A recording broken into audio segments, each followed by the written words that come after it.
Of extreme sports in Hastings, Nebraska. We present Huddle Up, a great way to start your day with all the news, weather, and sports you need, interesting interviews, and friendly conversation from two guys that go together like Scooby and Shaggy, Mike Will and Tyson Havronic.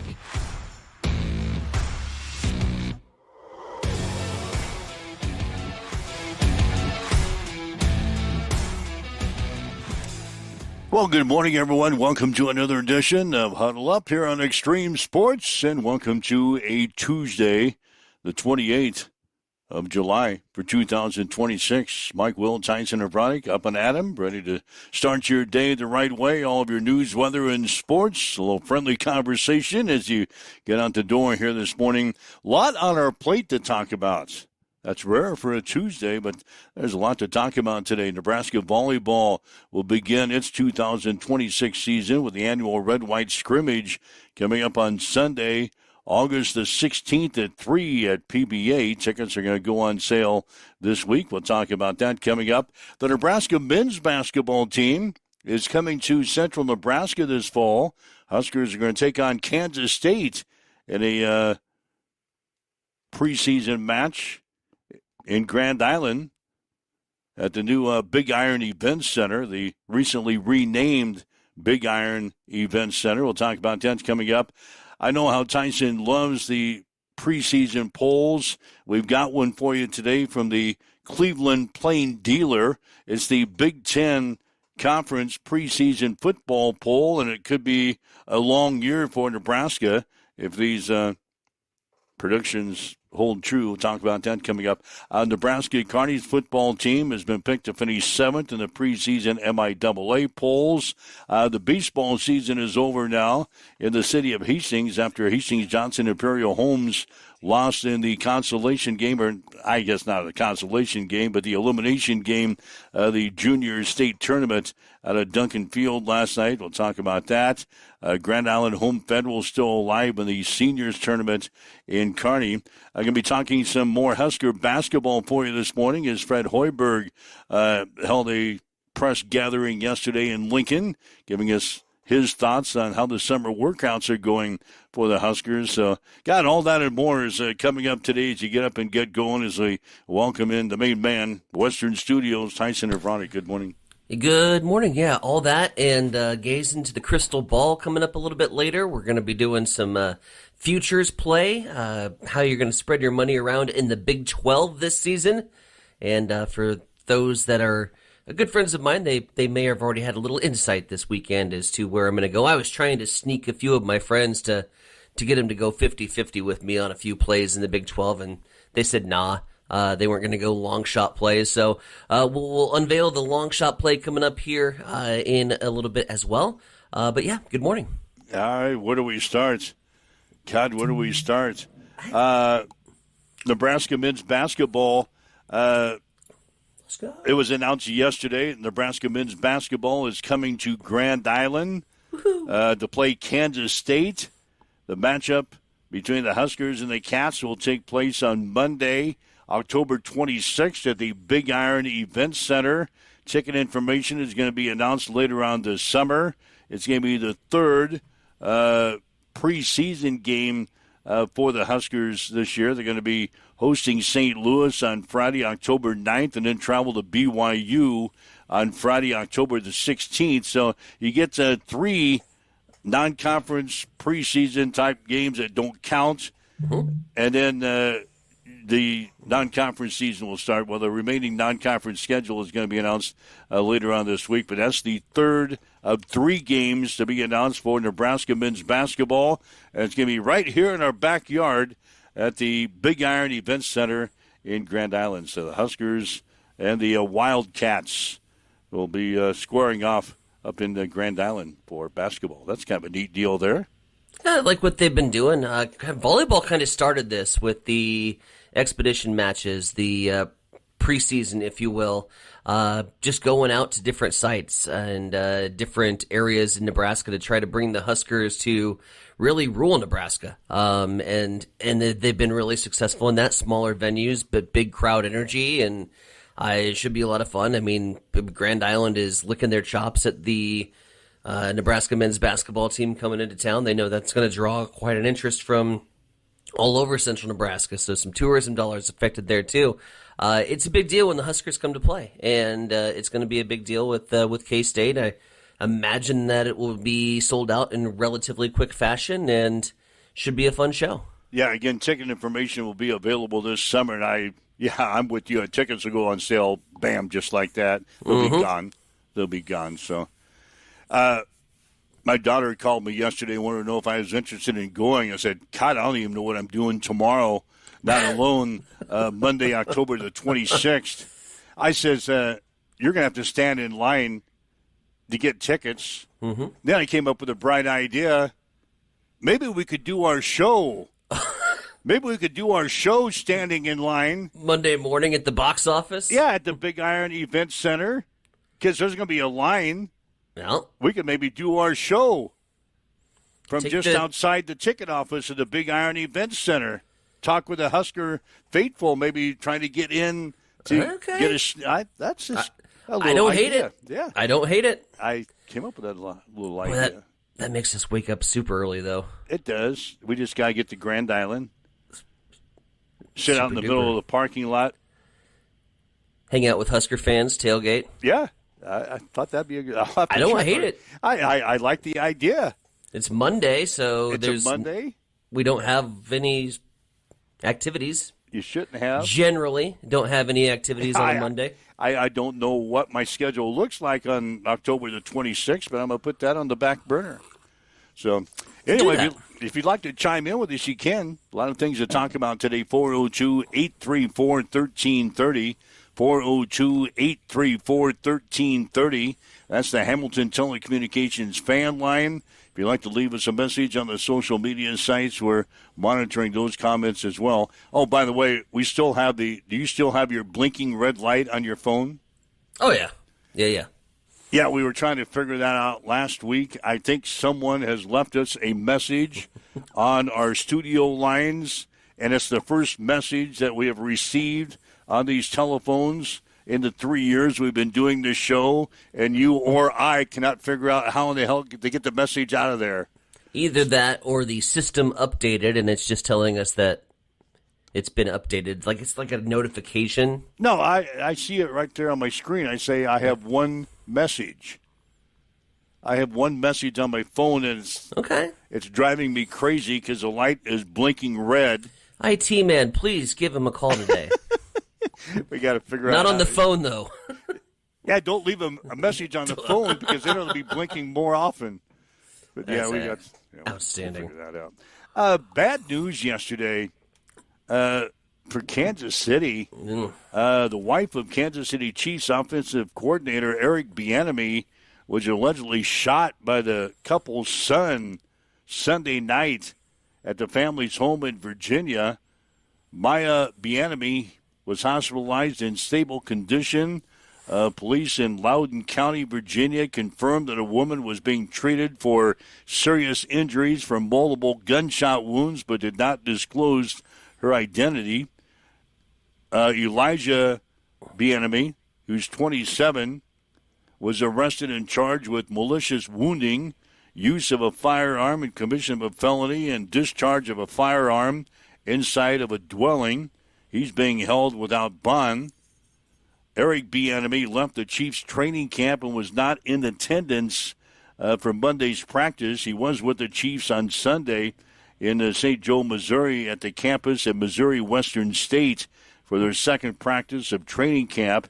Andy Reid, the head coach for the Chiefs, said there's no timetable for Bieniemy's return to the team, adding that pass game coordinator Joe Blymeyer will take over Bieniemy's duties during his absence. So a tragic thing happened there as the wife of Kansas City Chiefs offensive coordinator Eric Bieniemy, who's just rejoining the team this year, was shot by the couple's son at their home in Virginia on Sunday. So our thoughts and prayers are with that situation down in Kansas City. Bad timing, too. Eric Bieniemy just joining the Chiefs training camp just got underway, and then that tragic thing happens in the household of the Bieniemys in Virginia. So we'll continue to monitor that situation. Speaking of the NFL, there was a signing yesterday. Veteran defender Jamal Adams agreed to terms with the Minnesota Vikings on the eve of their training camp beginning. Adams appeared in 17 games last season for the Raiders, his most since playing 16 during his second season with the Jets in 2018. He totaled 45 tackles, a sack, 7 pressures, and a forced fumble. He recorded at least 4 tackles in a game on 5 different occasions last year. This guy's also played for Seattle, Tennessee, and Detroit. So, the Minnesota Vikings getting a good piece of their defensive puzzle as they sign veteran defender and safety Jamal Adams to their roster. Let's see what else is going on in NFL football. The Washington Commanders have fired their tight ends coach, Ben Steele, 2 days after training camp, or 2 days before training camp begins, and more than a month after he was arrested for driving while intoxicated. Whoops.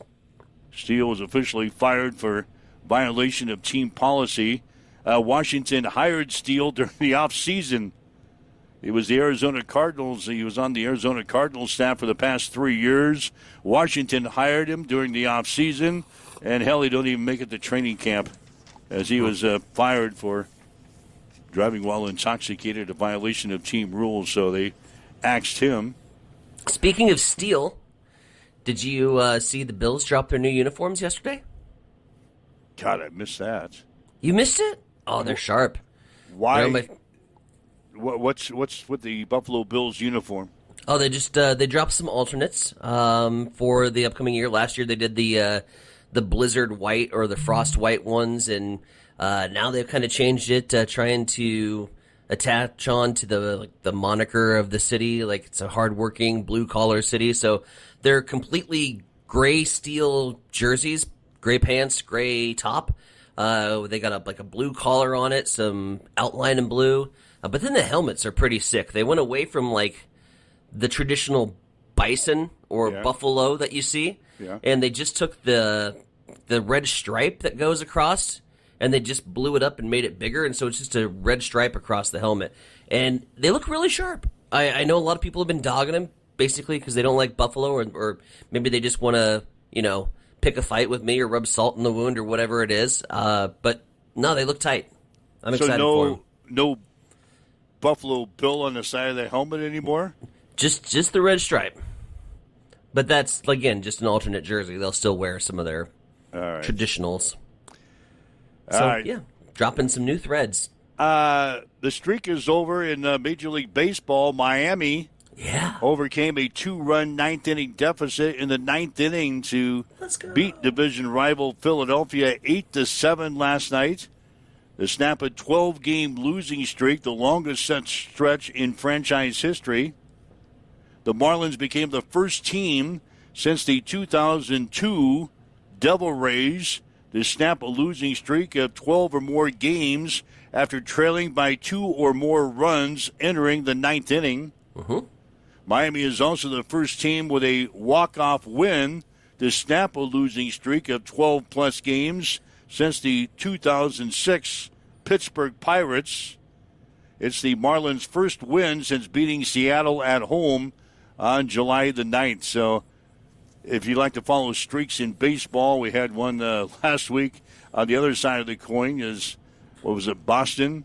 Boston was on the 15-winning streak, Yeah, they had that snapped. And now Miami on the other side of the coin, they snapped their 12-game losing streak with a win last night over the Philadelphia Phillies at 8-7. Couldn't happen to a better team and fan base than Philadelphia to lose like that to a team that had just lost 12 in a row. Love to see Miami getting the win. It wasn't the highlight of the night, though, in baseball. The squirrel took that. There was a delay in the Braves-Mets game, which didn't really need to be. They could have just put it in mercy rule because the Braves got slaughtered. They just left one guy out to throw a bullpen session, and he basically threw 75 pitches, and all of them for home runs. The Mets clobbered the Braves last night, but there was a squirrel that had gotten onto the field, which I don't know. Again, how do squirrels get into baseball fields with the security? Well, if you're a security guard, if you see a squirrel walk through the gate, what are you going to do? He just walked on through, is what he did. On through. Yeah, couldn't believe it. But he gets onto the field, right? And he's kind of running around, and he's doing his little thing. They're kind of playing ball. They don't really pay attention. Well, then a bird lands in the outfield, and the squirrel just darts for it. I mean, he's gunning for it. And we're like watching a real-life nature documentary in progress. So we're about to see the squirrel get the bird.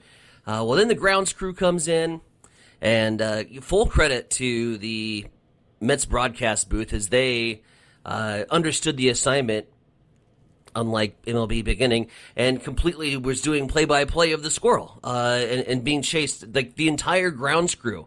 And if you've seen a grounds crew try to chase and catch a squirrel, well, it's not a very easy task, and they were throwing towels down, trying to catch it. Finally, some guy just got scooped up and took off with the squirrel. God, that's great. But it was the highlight of the night. The squirrel was the best thing in baseball. Wow.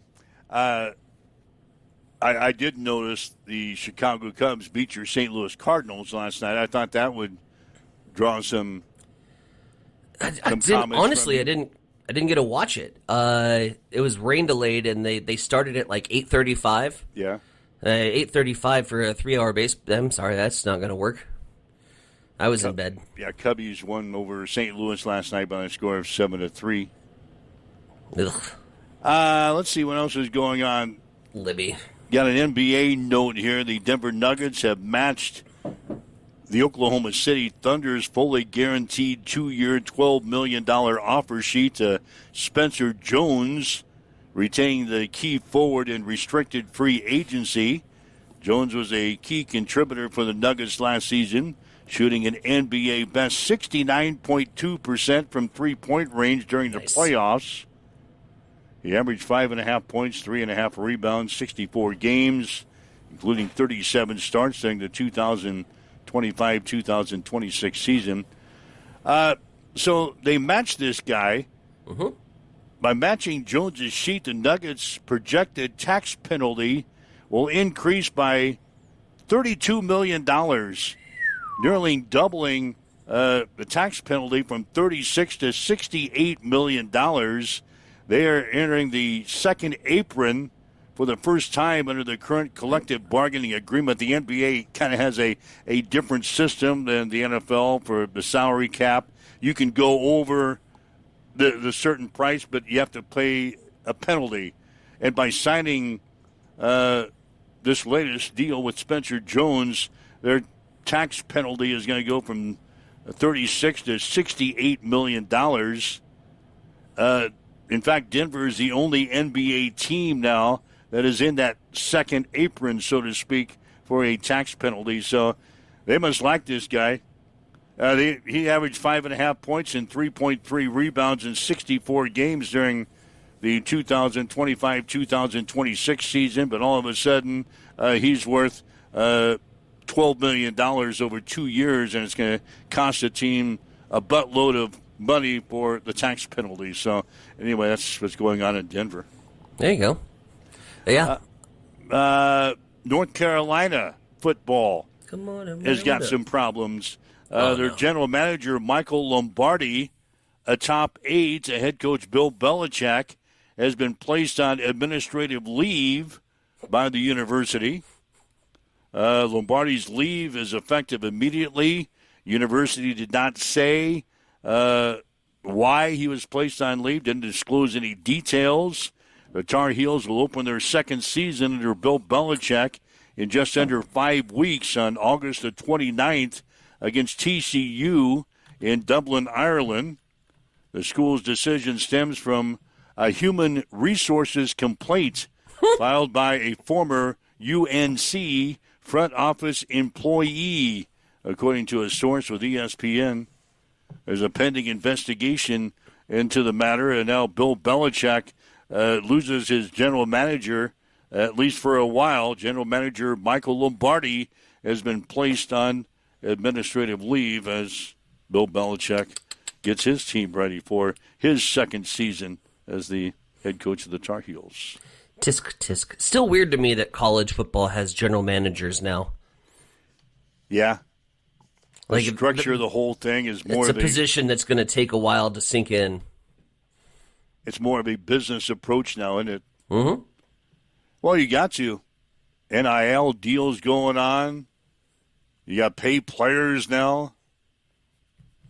And coaches don't want to handle that crap. Hell no, they want to coach. They want to coach. Waking up with Mike and Tyson here this morning. This is Huddle Up on Extreme Sports for this Tuesday. If you'd like to chime in with us, you can. 402-834-1330. 402-834-1330. That's the Hamilton Telecommunications fan line. If you want to leave us a message on our social media sites, we're monitoring those comments as well. I know how you enjoy preseason polls. They are my absolute favorite. That's why I had to pull this out. The Big Ten Conference does not officially publish a preseason football poll like a lot of the other conferences do. They dropped that like 16 years ago. A long time ago. Well, the Cleveland Plain Dealer has picked up the ball, so to speak. They've been publishing a preseason Big Ten football poll since the conference dropped the thing 16 years ago. Bunch of newspaper writers. Yeah, a bunch of newspaper writers, the people that cover the Big Ten Conference each and every week. A couple of, I think, from each school participate in this poll. But anyway, they put the poll together each and every year, and it came out yesterday on the eve of Big Ten Media Days that gets underway today in Chicago. If this poll is accurate, we're going to have a rough year. Nebraska is going to have a rough year. We come in 11th in the preseason Big Ten football. 11th out of the Big Ten. Yeah, 11 out of the 18. 18. Ouch. Yeah. Shane's chiming in. Shane, just with his standard Nebraska mediocre text, 6-6, says Shane. And I think that's where most people are. Most Just people get to are a in bowl game. the 7, 6, 5 category. Everybody that's I've kind of talked to, we're all in the 7, 6, 5 category. I haven't heard anybody go more than 7 wins. And I don't think I've heard anybody go lower than 5. So, yeah, everybody's right in there, the 7, 6, 5 category. Ooh, that's got to be a mediocre year. We are for now. Rule, a couple of the boys, they'll talk at Big Ten Media Days. That 6 is going to become a 7. Then we're going to get into the 2-week stretch before kickoff starts and going to get into some preseason, summer workouts. We're going to talk some more. Well, then that 7 is going to become an 8. Then we're going to get our first win against Ohio. Then it's national championship or bust, baby. We know how it works. But I love the fact that the Nebraska fan base has accepted the mediocrity. Accepted us for what we are. And that's a middle-of-the-road football team that's not going to be flashy, that doesn't have a whole lot coming back, that didn't have a whole lot going for it at the end of last year, sort of coming in with wobbly wheels. And we didn't do a hell of a lot to prepare the car, so we're going to roll it back out, and it's going to be... You got wobbly wheels? Second verse, same as the first. A football team with wobbly wheels. Well, got demolished by Iowa in whatever that embarrassment of a bowl game was. I would say we were pretty much breaking down as we pulled into the shop last year. Yeah, we played out in Vegas. I can't remember who we played. Utah. Yeah, we were embarrassed in the last 2 games of the year. We got us a new quarterback, but nobody really knows how good he is. And I think that's the biggest question mark, right? There's a lot of question marks. We got a couple of running backs that we brought in. Nobody knows how good they are. I think the running back room's going to be solid. But we're going to just do our thing and run the damn ball. The O-line, that's got holes. That's got some holes. Yep. Defense. We'll see. Question marks on defense. So 11th in the polls. Let's go over the Cleveland Clipper Herald or whatever, the Examiner. Plain dealer. It sounds more like a illicit activity than a newspaper. Happy. I'm glad they do this. Okay, go for it. The conference shit-canned the media polls, and now the Cleveland Plain Dealer for the past 16 years has taken this over. Nothing announces the official start of the football season like the Cleveland Plain Dealer with their preseason poll. I think that's right.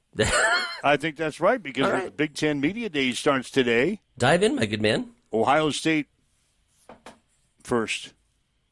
Mm-hmm. I think we can probably agree with that. Yeah. Ohio State, Oregon. Oregon second. Yep. Oregon second, followed by 1A, Indiana, USC, and Michigan. Mm-hmm. Then in the next 5, you've got Penn State at 6th, followed by Washington, Iowa, Illinois, and Minnesota. The second 10 has Nebraska as 11th. Then comes Wisconsin, UCLA, Northwestern, and Maryland. Then the final 3 teams in the poll, Michigan State, Rutgers, and Purdue. Do we play any of those teams? We play Michigan State. Yeah, we play Michigan State, but... we play at Rutgers, and we don't play Purdue. So we've got two of the bottom 3. Yeah, 2 of the bottom 3 teams on the schedule. We've also got Oregon and Indiana on the schedule, and Ohio State. So we got the top 3 teams and 2 of the bottom 3 teams on the conference schedule for this year. So you're still sitting at 6-6? 6-6. If we get to a bowl game, that would be the definition of success this season. I'm sitting at 5-7. Bowl game or bust? I'm sitting at 5-7, hopeful that we get a win where we shouldn't. But again, I'm saying this without putting eyeballs on this football team. I forgot. Does 6 wins get you in or 7 wins? 6 wins. 6 wins will get you a bowl game? Well, I mean 5, really, because a lot of teams have declined their invitation, so then they go down to the next team. So we could get 5 and still get to a bowl game, although that would be a really back-asswards way and still feel like a failure in my book. I think 6 wins is a success this year. Wow. God, we're going to have a lot of discussion on this show over the next couple of months then if we go 6-6. You will be so irate on Mondays. Maybe we won't go to the Big Iron Event Center and do our show on that Monday. Who do we play? October 26th. Okay. That is going to be...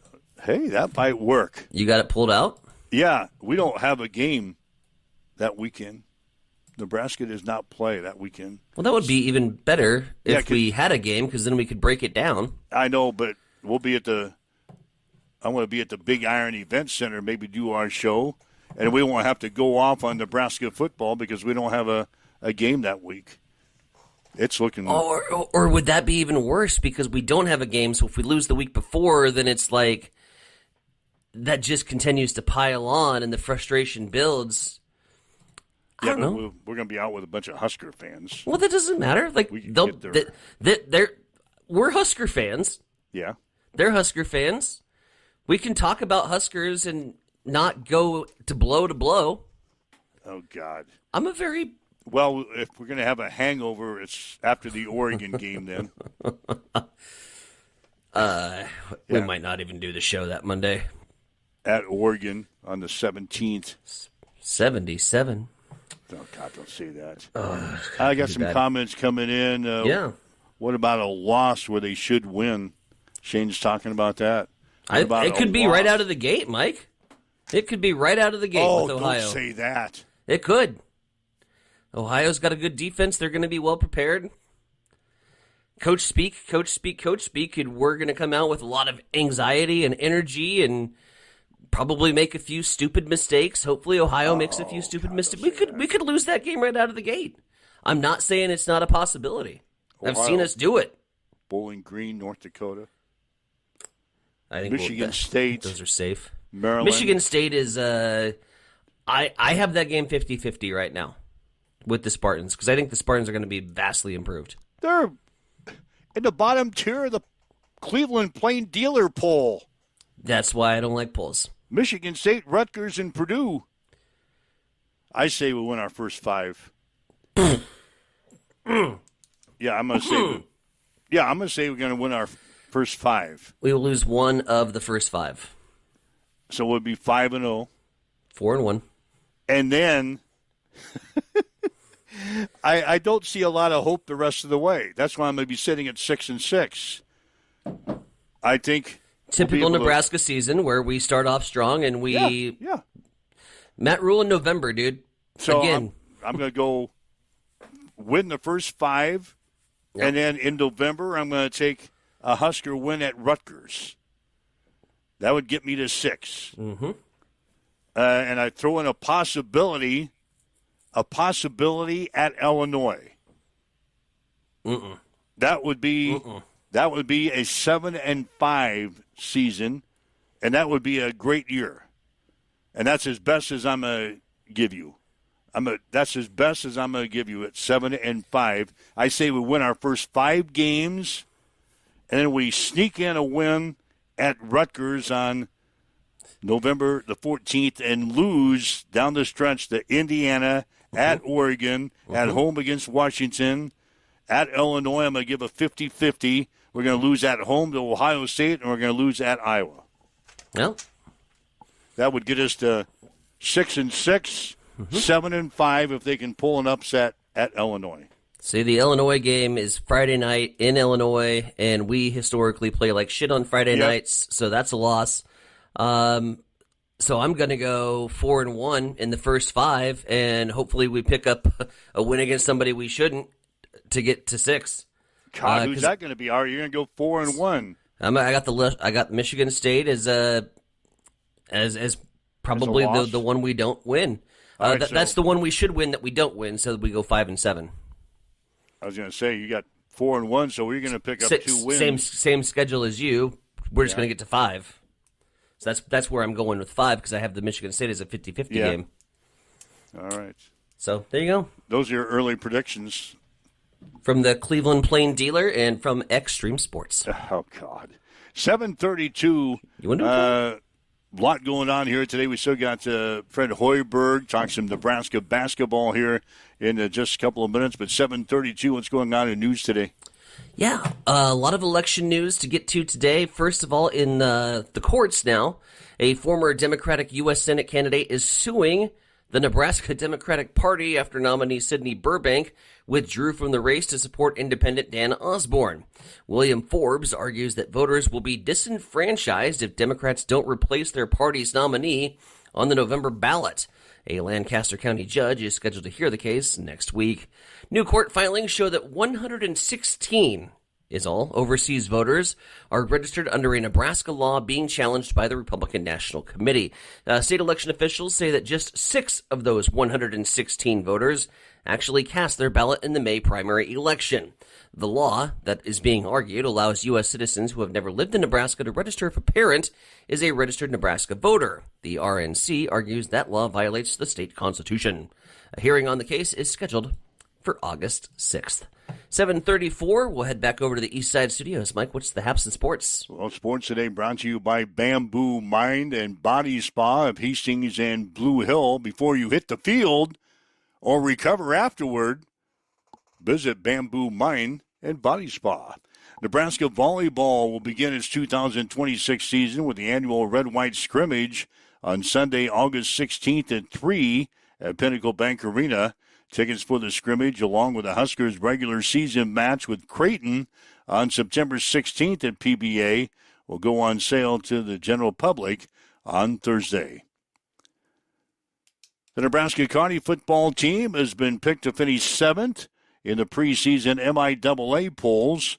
The Lopers finished 6-5 last year, 4-5 in the conference.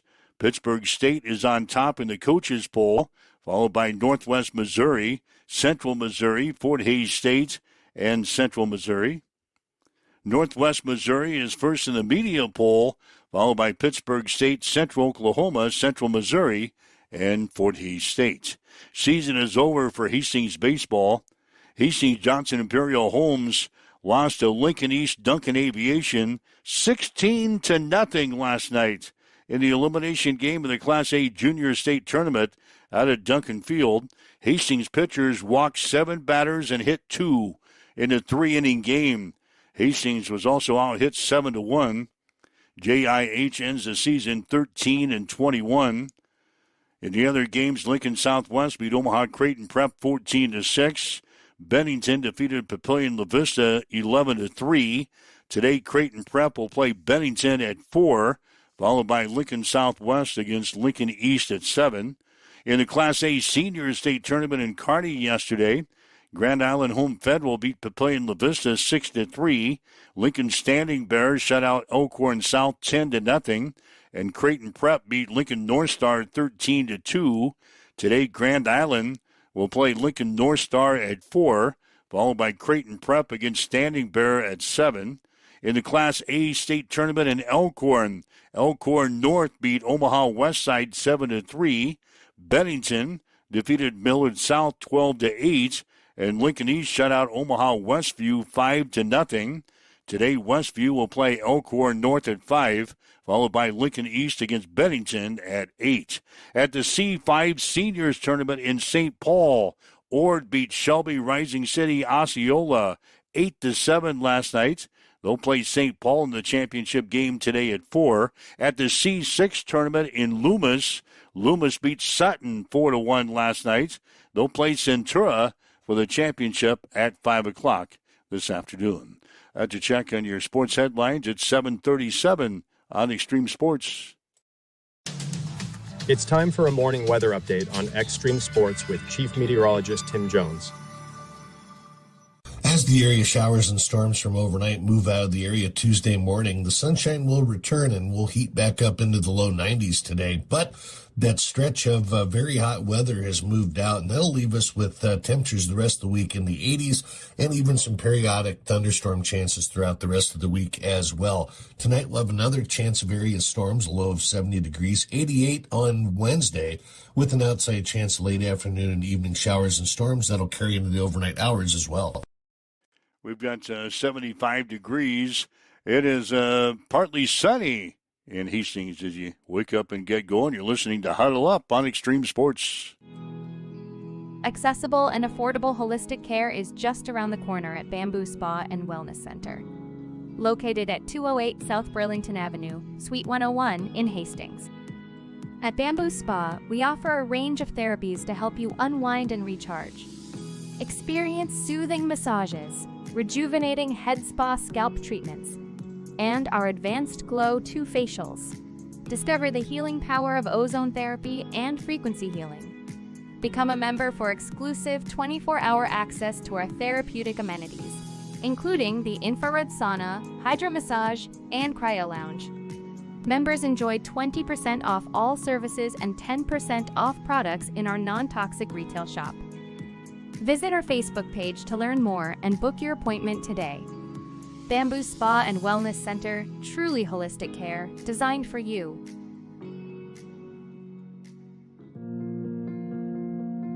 I'm John Butler, Funeral Director and Owner at Livingston Butler Volland Funeral Home and Cremation Center in Hastings. And I'm Nikki Butler, the Advanced Funeral Planning Specialist. Whether you choose a traditional service, cremation, or a unique memorial service, our experienced staff is here to help guide you through every step. Visit us at lbvfh.com to learn more about our services and how we can support you. Livingston Butler Volland Funeral Home and Cremation Center. We are here when your need is greatest.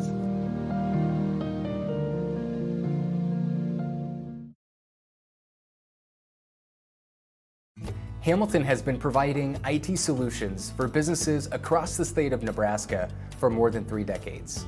We know that Nebraska businesses are a driving force of support for the communities in which we live and work. We keep them connected and protected by delivering cybersecurity, hosted phones, and managed IT. We are grateful to be part of our Nebraska communities and to support their technology needs. More information. Get ready for the ultimate trivia experience with Extreme Sports Trivia. Play from anywhere at home, on the go, or at your favorite bar or restaurant. Compete live against players from all over in real time, answering questions across categories like sports, pop culture, Marvel, and more. Want to see how you stack up? Track your progress with live leaderboards and aim for the top spot. It's free, fun, and super easy to play. So what are you waiting for? Sign up today at extremesports.com trivia and start playing now. And keep an eye out. We're coming soon to a bar or restaurant near you.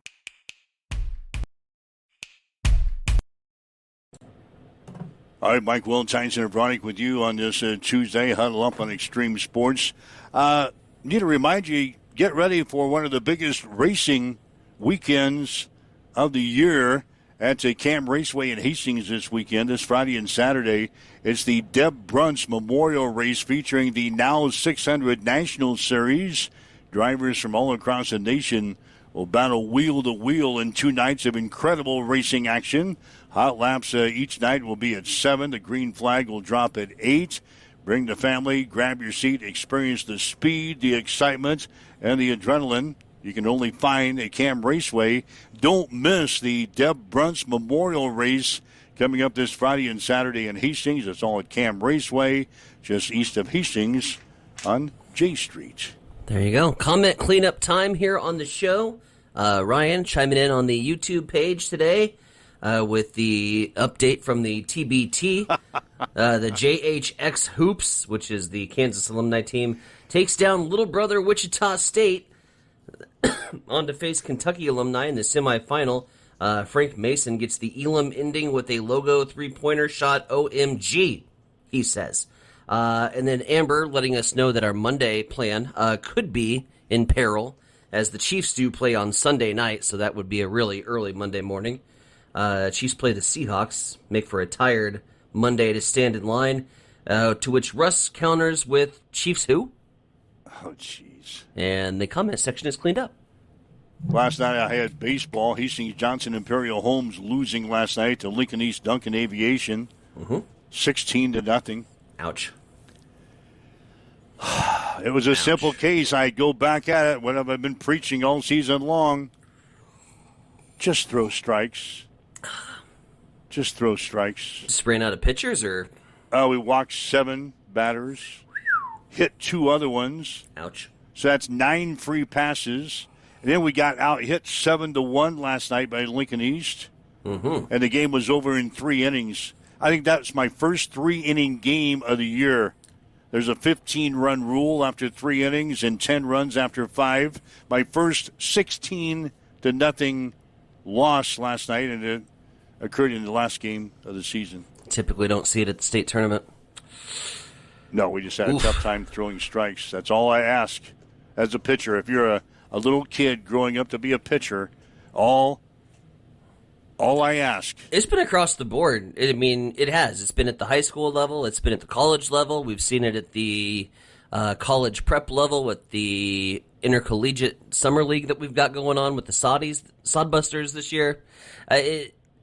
Strike throwing. Yeah, I don't care how fast you can throw ball 4. We need to run a camp. If you throw a pitch that's 92 miles per hour and it's ball 4, I don't give a damn that you can throw a 90 mile an hour. If you can't hit the strike zone, who cares? The spin rate doesn't matter if it's spinning outside the zone. God. So we had trouble. Anyway, the Legion baseball tournament out of Duncan will continue today with a couple of ball games. Let's talk some Husker basketball. Husker basketball is going through their summer workouts. They've been working out for the past couple of weeks. Fred was before us yesterday. Fred Hoiberg, the head coach for the Huskers, and he says those summer workouts have gone well for his team. They're spending a lot of time with each other off the court. Pretty much every weekend they're hanging out, every single one of them, and that doesn't happen very often where you can get everybody together like that. We've done a lot of team activities. with them, and they've been a really fun group to be around.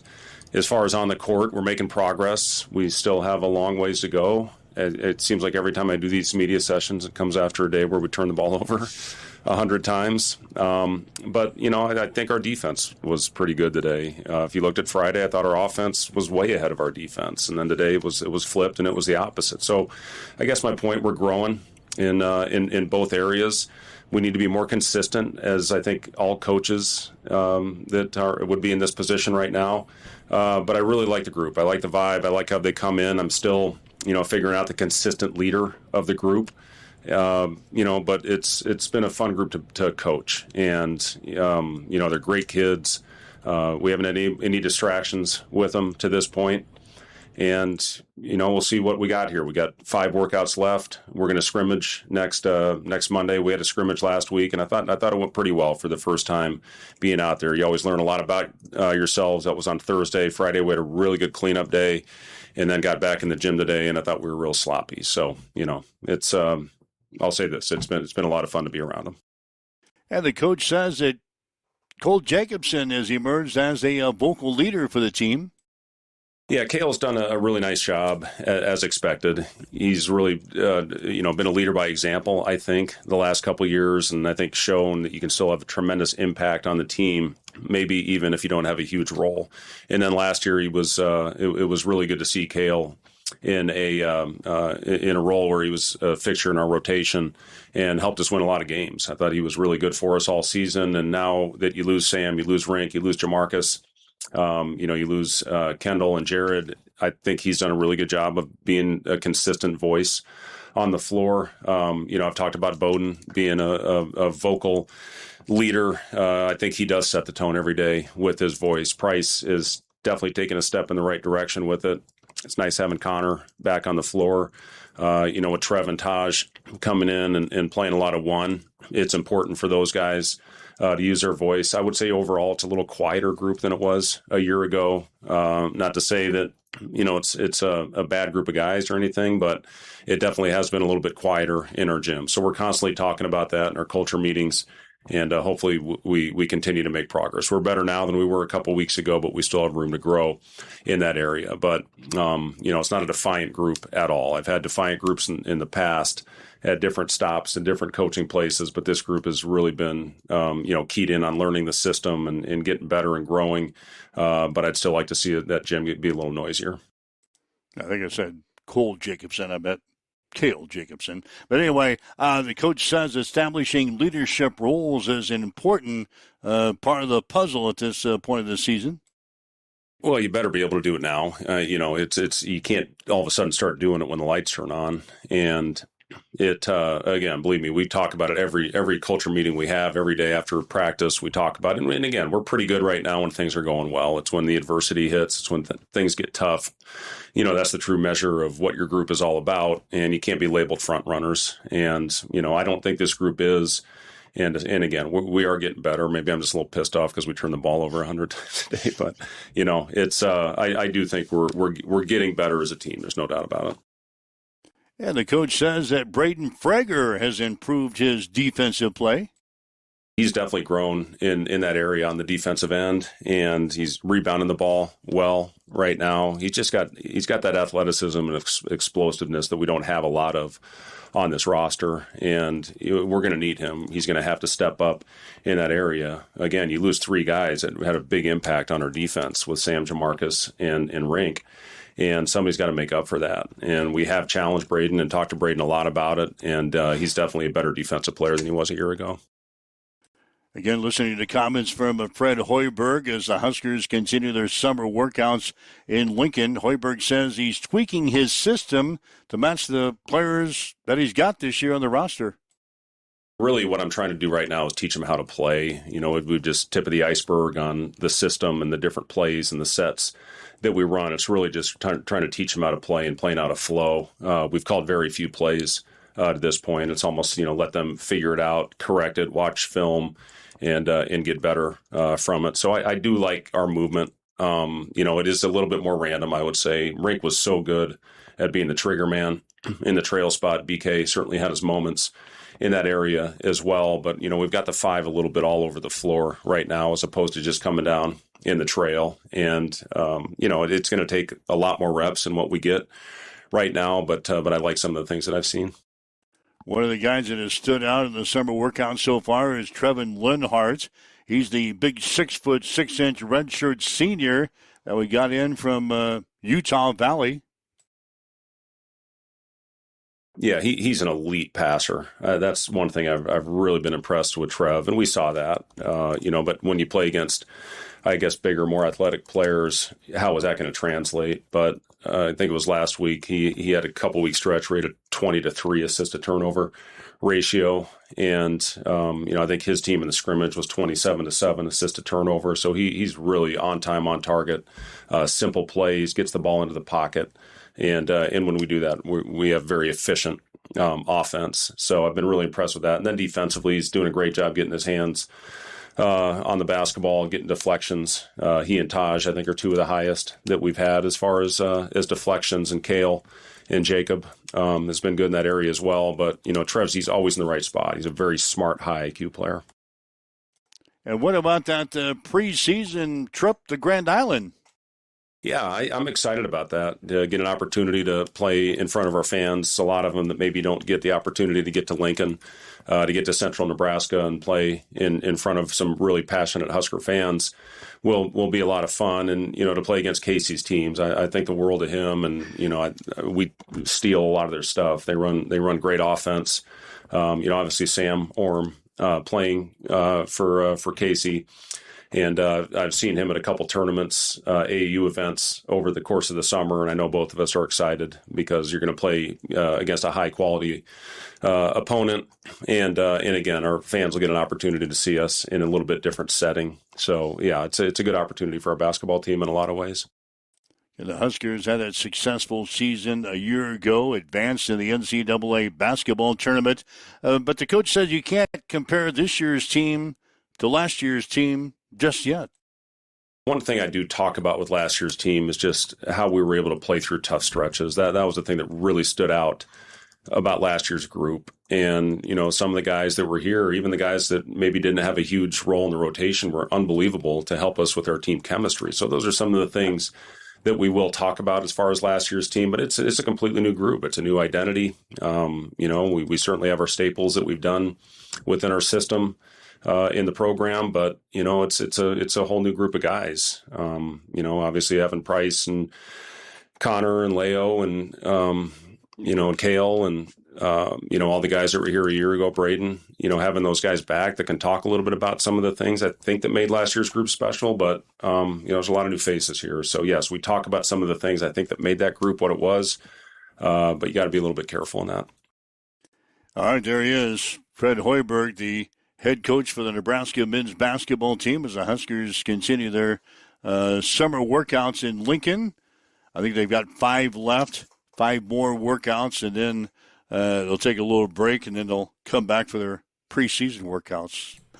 And then they'll play those 3 exhibition games in October, and then who knows, we'll be right back into basketball action here in a couple of months. So Let's get to football first. Yeah, it kind of feels weird. Let's get to football done. On this day that we start the Big Ten football media days, that we spend, the last 7 minutes or so talking about Husker. I feel like you're putting Christmas decorations out before Thanksgiving.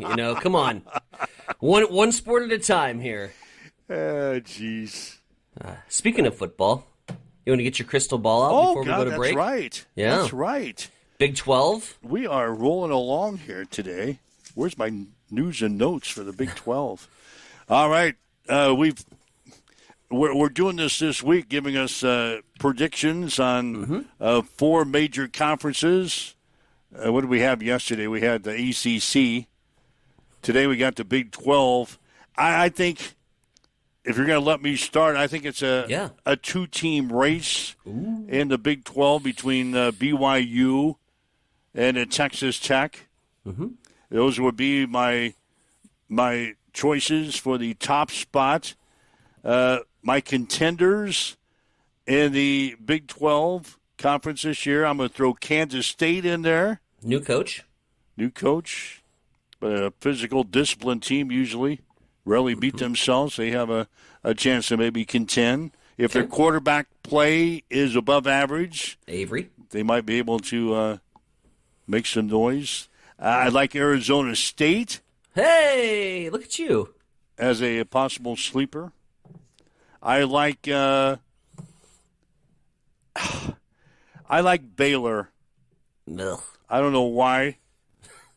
They have a lot of athleticism on both sides of the ball, according to the stuff I've been reading. If they can find some stability at quarterback in their position, maybe they can pick up 8, 9, 10 wins this year. Baylor. So my choices to win the Big 12 this year, I'm going to throw 2 horses out there, BYU and Texas Tech. And I'm going to come back with Kansas State, Arizona State, and Baylor as my sleepers in the Big 12 conference this year. There you go.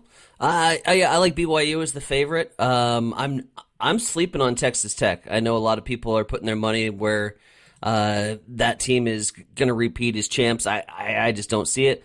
I like BYU. I think that they have a chip on their shoulder coming into the season after missing out on the playoffs last year. I think that'll carry them fairly well with some unfinished business.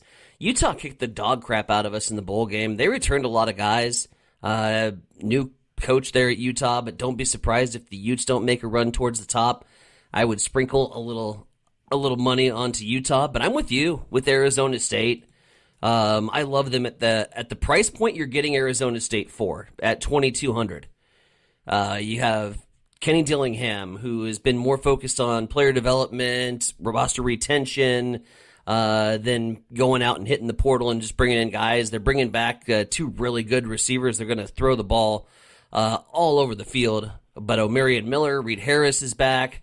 And then you got a really solid running game. When and if Arizona State runs the football, you're going to have a really solid running game. So, yeah, I look for AZ State to be a potential dark horse in the Big 12. You got the odds pulled up for Las Vegas. I do. For the Big 12, what's the odd makers feel about the Big 12? Your Texas Tech is your favorite at plus 100. 550 is BYU, 850 Utah. You're getting Kansas State at 1,400. We're getting Arizona State at 2,200. And then you got Baylor here at the plus 3,500 range.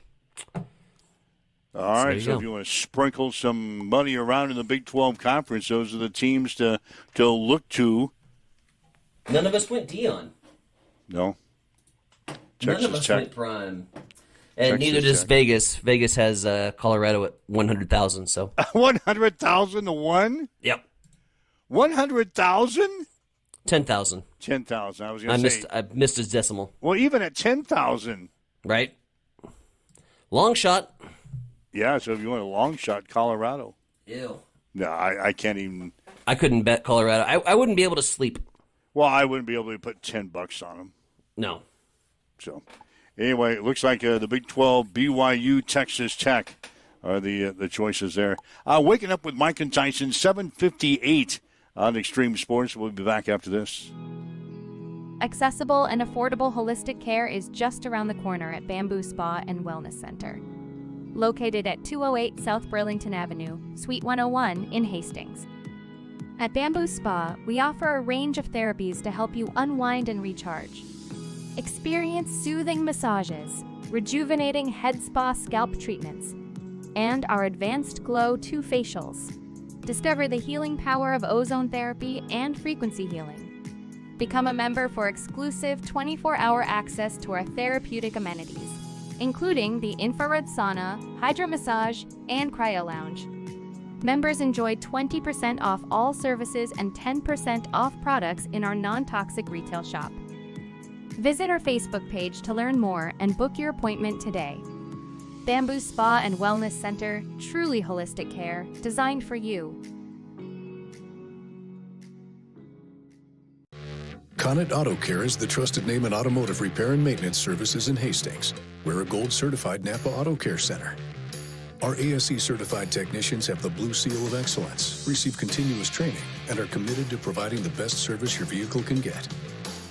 Whether it's preventative maintenance, major repairs, or just an oil change, Connet Auto Care is here for you.